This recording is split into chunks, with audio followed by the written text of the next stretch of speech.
Makakausap po natin si Miss KP Namindang, aka Makaganda.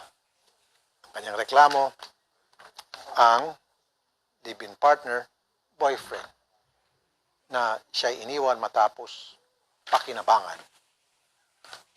Pera ang talagang naging ugat dito ng problema, bukod pa dun sa naging salawahan si lalaki sa kanya. Magandang umaga po, Miss Cafe Namindang. Magandang umaga po, sir. Umpisahan po natin doon sa inyong pagbablog. Sino ba ang may-ari ng vlog? Kanino po nakapangalan yung vlog? Sa kanya po, sir. Pero pagdating sa content, sharing Kami kayo. pang dalawa po. Kami pang dalawa simula po umpisa, sir.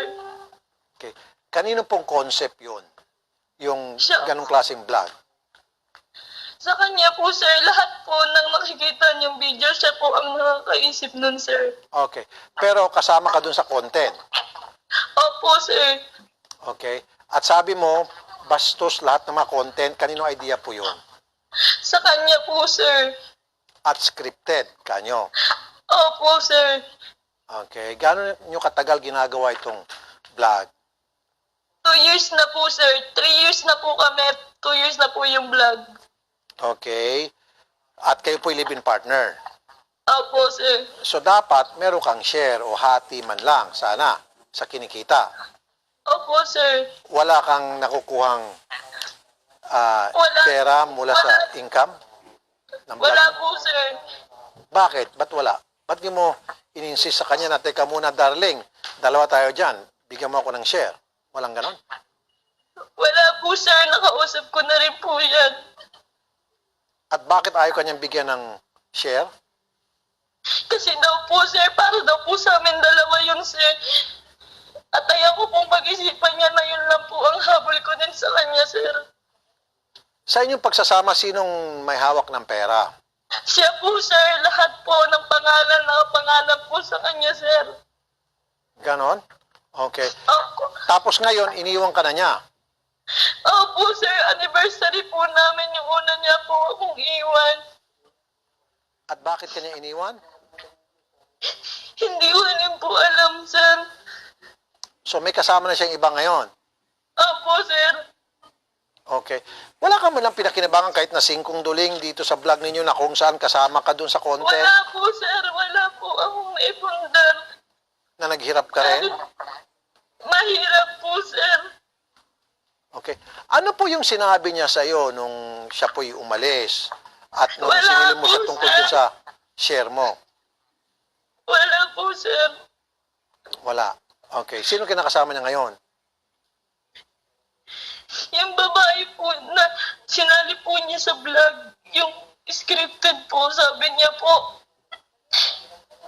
hindi naman totoo kaya okay lang yan. Ayoko po talaga, sir, kasi ayoko pong ibang maano na babae sa vlog po namin.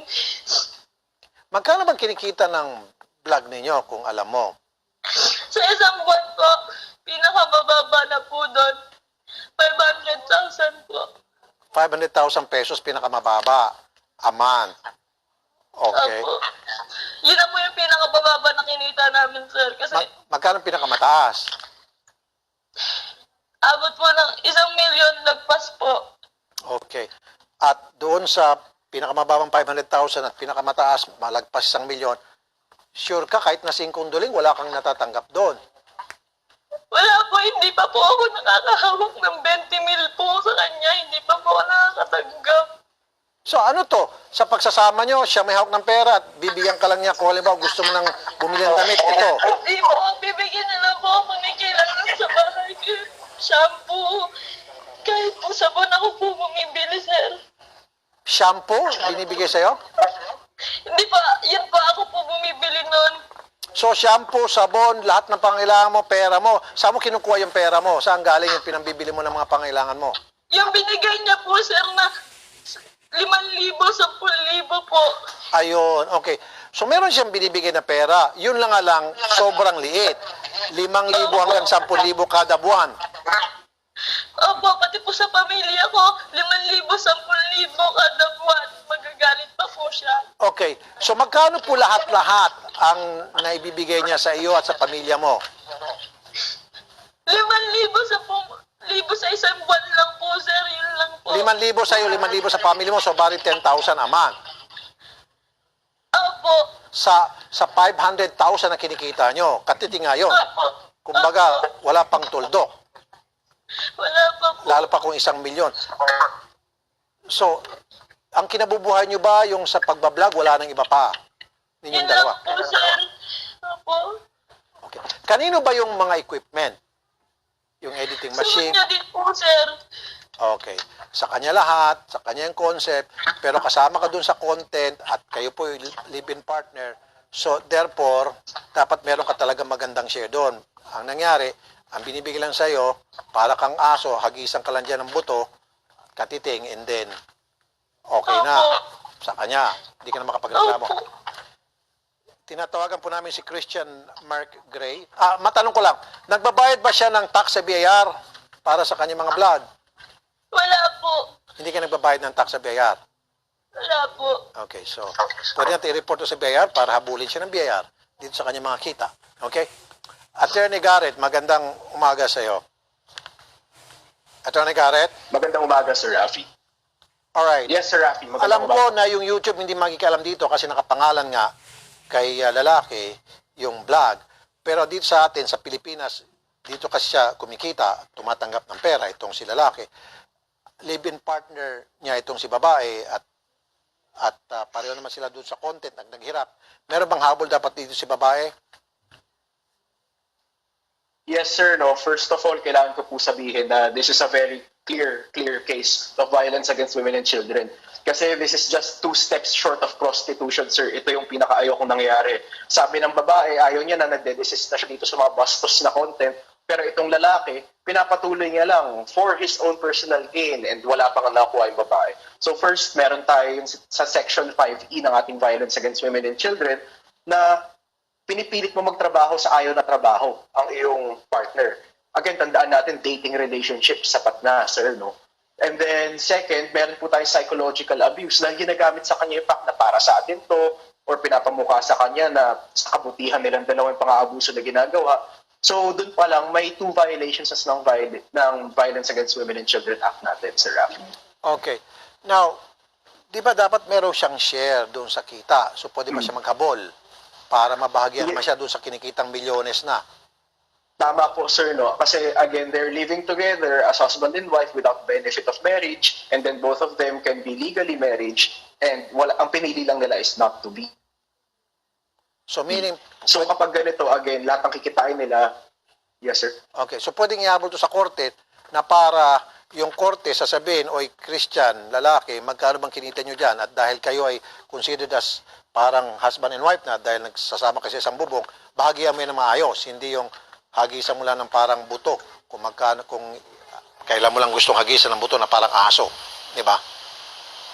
Tama po, Sir Rafi. Pwede po tayo mag-file ng collection of sum of money dahil nga co-owned property ang kanilang kinita during this cohabitation, no? And ngayon mo i-abandon na siya. Alright. Maria Liza, yung cellphone mo kinuha ni lalaki? Po. Kinuha, nasa yung cellphone mo? Kinuha raw? Sinabi mo sa research namin? Hindi po. Sa akin po yung cellphone ni Merck po. Iniwan niya po sa bahay yung cellphone niya bago siya umalis po. Okay, so kaya hindi pala natin siya matawagan. Sige. Sir, gusto ko po makuha lahat kasi sa loob po ng 3 years, sir. Siya lang po ang nakinabang doon. Nagkakautang pa po siya, sir. Hindi ko po alam kung saan nilalandala yung pera, sir. Okay. Attorney Garrett. Nasa si Attorney Garrett. So walang Yes, sir. pwede may kaso si babae kay lalaki dahil iniwan siya at pumunta sa iba. Pero pwede bawsi, tama? Kung okay bang pagkakaintindi natin? Yes, sir. Okay, bawsi. And then, Tama po. Medyo malalim yung mga kaso niya sa house. Yes, sir. okay. And then, pangalawa, yung hindi siya nabigyan ng share. So, pwede natin tulungan to si Ma'am Maria Liza Yes, sir. para magsampa ng kaso. And then, mangolekta ng kanyang share. Okay? Pwede po, sir. Sige, salamat, Attorney Garrett. Yes, sir. Ma'am, hindi namin makontak si Sir dahil yung cellphone pala nasa iyo. Nanonood siya ngayon, magbigay ka na lang po ng mensahe sa kanya. Okay. Then later on, kakausapin po kayo ng staff para doon po sa pagsasampa ng kaso laban sa kanya. Okay? Sige ma'am, kausapin niyo po siya. Sir, yung mga pinapagawa niya po sa akin na iba, sir, yung mga mahuhulog po sa hagdan, yung may mga, basta po yung may mga masasakit na po, sir, ayoko po nun, sir. So labag sa kalooban mo. Kaya ma'am, yung sinasabi kanina natin ng Garrett, yan po ay pwedeng bawsi. Dahil labag sa kalooban, pinapagawa sa'yo. Okay? May Opo, kaso sir. yan. Pasapasa na po ako sa ginagawa kong yun, sir. Sige. Ma'am, manawagan ka na lang muna sa kanya, ma'am. Nanonood siya ngayon. Sige po. Meg, pwede mo naman sana akong kausapin eh. Patawarin naman kita eh. Tawa lang din naman ako. Pero sana naman, magsabi ka naman sa akin na ayaw mo na. Okay. Hindi mo pinapahirapan mo ako ng ganito. Okay. Gusto ko lang makuha yung akin. Gusto ko lang mag-usap tayo. Pero sana, hiniling ko pa rin na sana safe ka ngayon. May anak po kayo, ma'am? Wala po, sir. Pero ano po, nag-propose na po yan siya sa akin. Fiancé na po ako niyan, sir. Oh, okay. Sige, ma'am, huwag niyo ibaba ang telepono. Kakausapin po kayo ng staff. Ano po? Para doon sa pagsampa ng kaso against him. Okay. Now,